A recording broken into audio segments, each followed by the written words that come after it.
All right, well, a new chapter in the Occupy Wall Street movement. Demonstrators have fanned out all across the United States today, protesting at major corporations. Their message is to get big corporations and all their millions of dollars out of politics. Now, more than 60 protests were planned across the country today, including in New York, where my next guest is. There were some arrests there, and I'm now joined to speak about all this by Jesse LaGreca from Daily Kos. He participated in the protest earlier, I believe. I could be wrong about that, but Jesse, all right, let's talk about this. Money in politics, corporations have always been the prime focus of the Occupy Wall Street movement. What's different about today? Well, today the focus is really on the fact that not only are corporations really just fleecing the entire American public, but that the system is just so broken that in a democracy of one man, one vote, if money equals speech, then people without money are totally voiceless. So the idea is really to focus on the fact that a country that only benefits the wealthiest 1% and corporate profiteers is a country that is no longer a democracy. And I'm very glad to see people getting out in the streets and doing something about it. You know, one of the sort of targets, at least in some of the blog coverage, the media coverage of today's protest actions, is this shady organization that's known by the acronym Alec. I want to play you a quick soundbite that sort of tries to explain what this is, and then we'll talk about it. The American Legislative Exchange Council, or ALEC, is an extreme right-wing membership organization comprised of state legislators and powerful multinational corporations, including the Corrections Corporation of America. So who are these guys, and talk more broadly about the symbolism of groups like this and their role in U.S. politics? Well, ALEC is a trade organization comprised of some of the largest companies in America.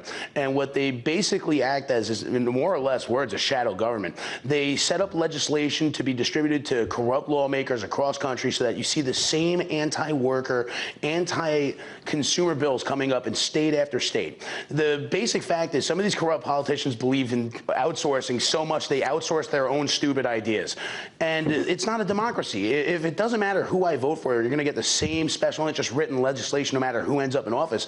How can we possibly call this freedom? How can we call it democracy? So I think that really strikes at the heart of what Occupy Wall Street is talking about, as well as millions of other people in America, Russia, Syria, around the world. The idea that average working class people are voiceless in this system. And it's a total farce of democracy to pretend anything otherwise.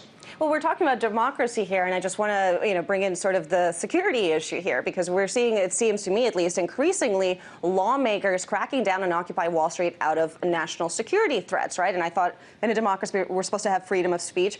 Congress on Monday approved a bill called H.R. 347. It's the so-called trespass bill, which essentially would give the government the power to bring charges against Americans protesting anywhere in the country. It would make it a federal offense to disrupt any event that's attended by a person with Secret Service protection, even if it's accidental.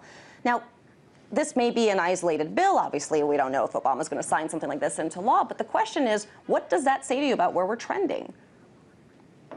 It says that we're moving away from a free society. You know, when we really look at society in general, you can either have an open society or a closed society.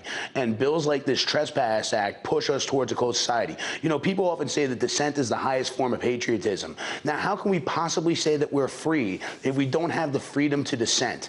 And especially considering the fact that our First Amendment is the heart of the idea of the American justice system. To say that you would have to ask permission from your government in order to protest that government is silly. But to say that we aren't allowed to be in certain places because Secret Service is there is a total farce. The reality is this bill is an attack on our most basic freedoms, the right to assemble and to meet with other people in public spaces and talk about the issues that matter to us. And I guess my only real question is, this is obviously a travesty of justice, but where are those freedom-loving Tea Partiers who are so vocal in their dissent against this president? I wonder if they're aware that many of their own House of Representative elected Tea Party members just voted to take away their right to protest President Obama. I wonder how they'd feel about that.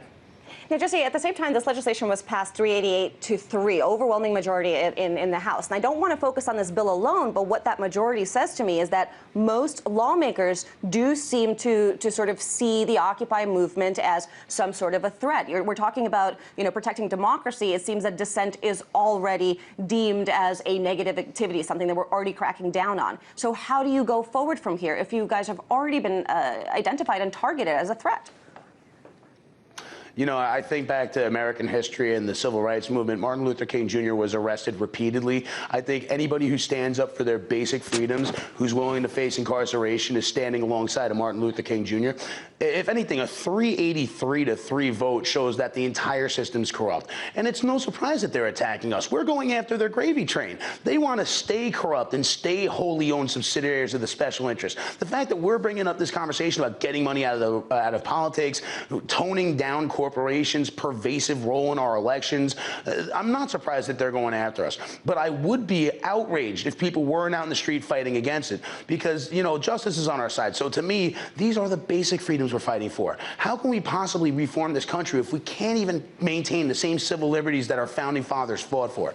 To me, this is about our future. And I keep saying it. What the politicians are doing is the total repeal of the 20th century. It's time to fight back now or never. And Jesse, you're talking about getting money out of politics. Realistically, of course, this isn't something that's going to happen overnight. What is a realistic victory for the Occupy Wall Street in your view? Let's just say in the next year. What would you consider a victory? Well, I think every little thing is a big victory in a certain sense. Just opening hearts and minds, to use that term, and getting people aware of just how broken the system is in and of itself a small victory. I don't think this is the kind of thing we fix in 1 year. I think this takes a movement.